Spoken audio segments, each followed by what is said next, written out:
Los datos más perturbadores del chino Anthrax. Traficar al estilo de Breaking Bad. Por el lejano 2009, Rodrigo ya era parte oficial del CDS. Trabajaba como un guardaespaldas y sicario personal de los Mallitos, hijos del Mayo. Y el brazo armado de los Anthrax operaba desde más de un año. Un día, el chino decide contarle a Vicentillo que él había descubierto una nueva manera de transportar mercancía hasta los Estados Unidos y que tenía 100% de efectividad. El hijo del Mayo le preguntó cómo lo hacía y el chino respondió que desde el 2007 había conseguido un contacto de una empresa mexicana que transportaba pollos congelados hasta la frontera estadounidense y que, debido al acuerdo del chino, le almacenaban en las mismas cajas refrigerantes su producto. Según Rodrigo, cada tráiler podía contener hasta 2 toneladas y, como era una empresa reconocida, los tráilers pasaban desapercibidos. Además, el mayor de los Anthrax le confesó que había tenido 100% de efectividad y, debido a su modus operandi, nunca había ocurrido un problema. Vicentillo recordó que su padre le había dicho que había comprado una cantidad importante de producto, toneladas de la verde, que le estaba costando moverlas y que no podían quedar rezagadas. En una oportunidad, y mientras el chino fungía como guardaespaldas personal de Vicentillo, decidieron visitar a su padre. El Mayo se encontraba radicando en un rancho de los Cabreras, Arabia, por una ubicación desconocida, y fue en esa misma visita en donde le comentaron al MZ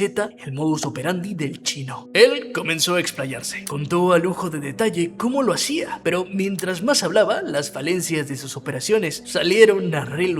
Resulta que al mover el producto no era tan fácil y seguro como se veía. Rodrigo confesó que él recibía el cargamento en Culiacán y se lo dejaba a su contacto de la empresa de los pollos. Una vez ahí, su contacto agarraba el producto y preparaba los trailers que iban a ir doblemente cargados. El chino perdía el control absoluto de cómo se manejaban los cargamentos. No se podía definir el horario en el que salían y llegaban. Solo era notificado cuando estaban cerca de pasar la frontera estadounidense. Esto, para cualquier narcotraficante, es una señal de peligro. No sabes dónde, cómo, ni cuándo llegará el producto y encima tienes que confiar en terceros. Sin embargo, recordemos que existía un plus en todo esto. La empresa de pollos era reconocida y los trailers con doble cargamento tenían el 100% de efectividad. El Mayo escuchó a Rodrigo y por el cariño que le tenía a sus hijos, la lealtad que había demostrado y la urgencia que tenía con los productos, a Rodrigo se le abrió una puerta. El Mayo aceptó y le confió 3 cargamentos, que en total serían 6 toneladas. Si algo salía mal, el chino no la contaba. Según cuenta Vicentillo, este trabajo salió bien. Las 6 toneladas llegaron a la frontera con su comprador. El Mayo quedó satisfecho con el desempeño y decidió encargarle más trabajo a Rodrigo. Sin embargo, Vicentillo ya no fue capaz de asegurar si esas vueltas llegaron a hacerse, porque fue traicionado y capturado por la DEA y el gobierno mexicano. Pero esa es otra historia de otro video. Aún así, eso no es todo. No te vayas porque lo que viene te va a sorprender. Antes de continuar, quería tomar este espacio para agradecerles a ustedes, miembros del canal. Sin ellos, este tipo de videos no existirían. Apoyan a la creación de contenido mes con mes y ayudan a que esto siga a flote. Por eso, ellos tienen acceso a contenido exclusivo. Ven los videos días o semanas antes de publicarlos y tienen emojis exclusivos del canal, sin mencionar las otras ventajas. Si tú quieres ser parte de esta increíble comunidad, abajo pícale a unirse y comienza a disfrutar de los beneficios de los señores. Muchas gracias a todos los padrinos que están apareciendo justo aquí en esta pantalla y saludos viejones. El video prohibido del chino. Muchos no lo saben, pero Rodrigo tuvo muchos corridos. Algunos eran regalados, otros encargados. Pero existe uno en específico en donde el chino Anthrax, con uno de los hijos del Mayo, aparecen y posan en repetidas ocasiones. Surcando el camino de los hijos de Barrón fue uno de los últimos corridos estrenados en plataformas digitales antes del arresto en Ámsterdam. Este corrido fue estrenado en julio del 2013 y fue acompañado de un video musical. Los hijos de Barrón contaban parte de las vivencias del chino y la forma en que vivía su día a día como integrante del cartel y jefe de una célula criminal. Lo curioso de este corrido es que en repetidas ocasiones se muestra a Rodrigo disparando un arma, manejando sus autos o posando al lado del Mayito Gordo, hijo del Mayo Zambada, pero sin mostrar ningún rostro. Para ser honestos, este tipo de casos son muy poco comunes en la historia del género regional mexicano. A veces se puede ver el arma, las joyas, su armamento personalizado, los autos o alguna locación importante, pero casi nunca se le ve a los narcotraficantes a actuar o posar en los videos musicales. Este es un tema que realmente quisiera extenderlo porque hay mucho de qué hablar. Así que si quieres saber más de estos videos musicales, déjamelo en los comentarios. En ese momento nadie lo sabía, pero meses después, y luego de su captura en Ámsterdam, se comenzaron a filtrar las fotos de aquel día que el Chino y Mayito Gordo salieron en un video musical. El video fue eliminado de redes sociales. Muchos creen que fue a petición del cartel para borrar evidencia de Rodrigo y Mayito, pero lo cierto es que no se sabe el porqué. Aún así, como con todo lo que se sube a internet y se borra, no tardaron mucho en resubirlo otros usuarios. Bien dicen que lo que se sube a internet jamás desaparece. Lo que estás viendo en pantalla fueron un poco de las memorias visuales que pude recopilar en todos estos años que existen de aquel día en el que grabaron el video musical. Suscríbete a mi canal de YouTube. Muy pronto sacaremos un documental de Chino y los Anthrax que no te lo quieres perder.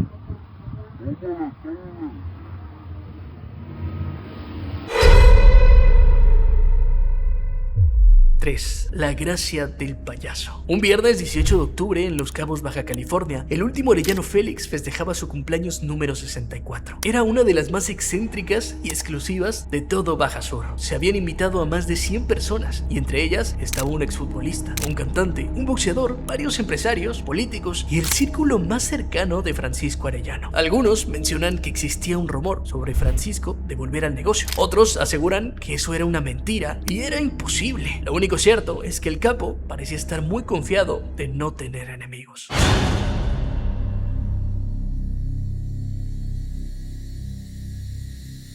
En su fiesta no había seguridad alguna, no existían sicarios o guardaespaldas que cuidaran de él. Testimonios de aquellas personas que asistieron a la velada aseguran que el propio Francisco Arellano Félix recibía a sus invitados en la puerta del Ocean House. La fiesta comenzó desde la tarde, aproximadamente a las 4 o 5, y transcurrió de manera normal por unas cuantas horas, cuando el sol se había escondido y se presentaba el último acto de la noche por Luis Antonio López, alias El Mimoso, ex vocalista de la banda El Recodo, por la puerta principal, sin previo aviso, y mientras el Mimoso cantaba, se vio pasar a un payaso, muy excéntrico, con un traje color azul, nariz roja y una peluca rosa, maquillado por completo para evitar ser recordado por cualquiera. Caminó directo al cumpleañero y sin piedad disparó a quemarropa. Sacó 5 tiros de su pistola, dándole el tiro de gracia en la cabeza cuando el cuerpo de Francisco yacía sin vida en el suelo. Con el ruido y el pánico, el tétrico payaso escapó entre las personas por la puerta principal. Cruzó la entrada y un tramo corto hasta llegar al estacionamiento del lugar. Ahí lo estaban esperando otros 2 personas en una camioneta tipo Suburban de color negro, con el motor encendido, siendo de noche y teniendo pocas luces en el estacionamiento. La camioneta arrancó a máxima velocidad hasta incorporarse a la carretera. Nadie logró percibir quién era el responsable de tan frío y atroz crimen. En el día de su cumpleaños, la sorpresa menos esperada llegó y tocó la puerta. En ese momento se desconocía por completo quién era el responsable de este acto. Pero después de una extensa investigación, el payaso fue vinculado a la célula armada de los Anthrax, perteneciente al cártel de Sinaloa, a la facción de La Malliza, afirmando que al menos el autor intelectual era el Chino Anthrax. Para las personas y el público en general, lo que terminó de adjudicar este atroz suceso al Chino fue la gracia del payaso. Este corrido salió años después y contaba este suceso desde la perspectiva del payaso, dando algunos matices del hecho. Fue muy grande el escenario, cumpleaños de un contrario. En Los Cabos llevó a cabo todo un show con un regalo. Contrató una maquillista, el payaso se disfrazaba. Aquella falsa sonrisa a todos los engañaba. Y allá en el medio de la pista, su sorpresa revelaba. Dicen que es del Chinaloa, que es pistola de zambada y que por venganza cobra unas cuentas atrasadas. La gracia de aquel payaso estuvo a un paso de la muerte. Llevaba en el buchelazo, pero no jalaron fuerte. El nombre no tiene caso, ¿para qué aumentar sus pendientes? Como dato importante, si bien tanto la PGR y la Fiscalía asociaron a aquel payaso a la célula de los Anthrax y obviamente al Chino Anthrax, nunca se confirmó con exactitud si era el mismo Rodrigo quien se vistió de payaso, disparó a Francisco y se escapó aquella noche. La identidad de aquel gatillero jamás fue revelada y aquel crimen se le fue adjudicado material y físicamente a Rodrigo Arechiga Gamboa. Mimoso, cuando estabas cantando y de repente esa fiesta donde hubo unos disparos ahí, salió un payaso corriendo, ¿tú te diste cuenta de algo? ¿Cómo estuvo la cosa? Fíjate que tú puedes ver el video. Yo estoy cantando Y yo cuando canto, normalmente tiendo a cerrar los ojos, ¿sí? Entonces, para mi fortuna, te digo porque a mí me tocó ir a Los Cabos, me hicieron una interrogación. Le dije lo que vi, nada, ¿por qué? Porque estaba cantando y de repente cerré los ojos y le dije, y miren, pusieron el video. Mira, pero aquí pasa el payaso y tú estás... Sí, pero miren el video en qué momento yo volteo a ver al payaso, en un momento volteo, me explico. Entonces, nada, no me enteré de nada hasta cuando escuché, pues así como que se escucharon como que cuando un globo se revienta, ¿no? Entonces yo ahí fue donde volteé, pero todavía no sabía yo qué estaba pasando. Norberto Siqueiros. Rodrigo Arechiga no era un novato. Se presume que él, al tener indicios de que estaba siendo investigado y buscado por el gobierno norteamericano, se operó parte del rostro e intentó borrarse las huellas con ácido. Esto con el fin de no impedir los viajes programados que constantemente hacía. Rodrigo viajaba como Norberto Siqueiros García. Pero un día cometió el error de los 1.000 millones. En su mano brillaba el anillo de diamantes en forma de calavera. Antes de dejar el avión, la policía lo bajó del vuelo KL682 y lo envió a la prisión Vogt, una fortaleza de máxima seguridad. En su maleta existían 3 boletos de avión, uno a Ámsterdam, otro a Madrid, su presunto objetivo real, y un tercero a Italia, este como distractor para no levantar sospechas. El capo, quien en poco tiempo se había hecho reconocido en redes sociales, se hablaba en corridos de él y había fundado un grupo de sicarios a la orden de los Zambada. Había sido detenido en los Países Bajos y posteriormente llevado a una prisión de máxima seguridad. Pasó un aproximado de 6 meses en una celda fría antes de ser extraditado el 10 de julio del 2014 a San Diego, California. Pero antes de eso ocurrió algo que rompió el internet. El misterio de Instagram. 7 de enero del 2014. Rodrigo llevaba apenas una semana incomunicado en una celda holandesa. No hay señal, no tiene su iPhone, solo es concreto. De pronto, su Instagram, que en ese momento llevaba el nombre de James Bond 57, se ilumina. Una nueva notificación resalta su nueva foto, una mano con el anillo Anthrax sobre un periódico que narra su captura. Este post venía acompañado de un texto, el cual decía: de lo que se entera uno. Desde ahí, muchos focos rojos se prendieron entre sus fanáticos y la gente curiosa que trataba de entender cómo es que una foto había sido publicada desde la presunta cuenta de Instagram. ¿Cómo pudo postear si el mismo personaje estaba preso? Se trataba de un doble, el de la cárcel, mientras el verdadero chino desayunaba en un restaurante lujoso de Madrid. Aquí es donde el mito de Miau 57 nace. Tras esa foto, el perfil sufrió de grandes cambios. La foto con el texto que les mencioné fue publicada el 7 de enero del 2014, el último día que se vería actividad en el perfil del chino, quien en ese momento aún mantenía el nombre de James Bond 57. Esta foto no sería la única. Recordemos que el chino Anthrax ya se encontraba en las manos de la justicia holandesa desde el 30 de diciembre del 2013. Sin embargo, el chino Anthrax no dejó de publicar hasta el 7 de enero del 2014.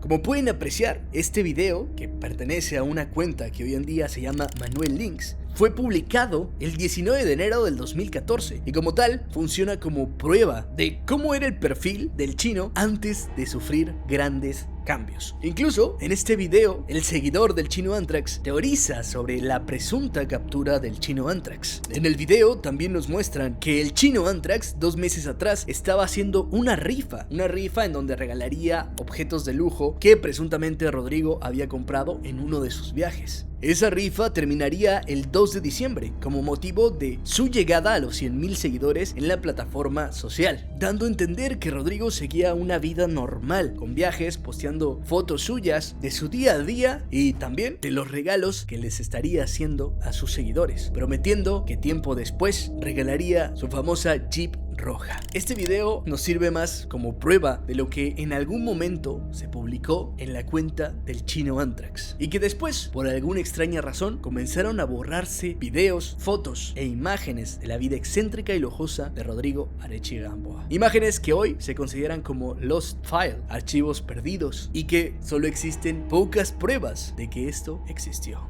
quién era el que realmente publicaba en ese Instagram, quién fue realmente quien publicó en ese Instagram esa última foto. ¿Por qué lo hizo? ¿Qué beneficio tendría? ¿Realmente era la cuenta del Chino Anthrax? ¿O quizás una persona cercana a él le manejaba sus redes sociales, tratando con ese post de hacer que no muera ese mito? La presunta leyenda de Rodrigo Arechiga Gamboa, el famoso Chino Anthrax, tratando de incluso confundir a enemigos o quizás mandar un mensaje oculto en su último post. Esta es la teoría que se maneja respecto a esa imagen, respecto a su cuenta de Instagram. Ese 7 de enero, el día que presuntamente ganó Holanda y perdió China.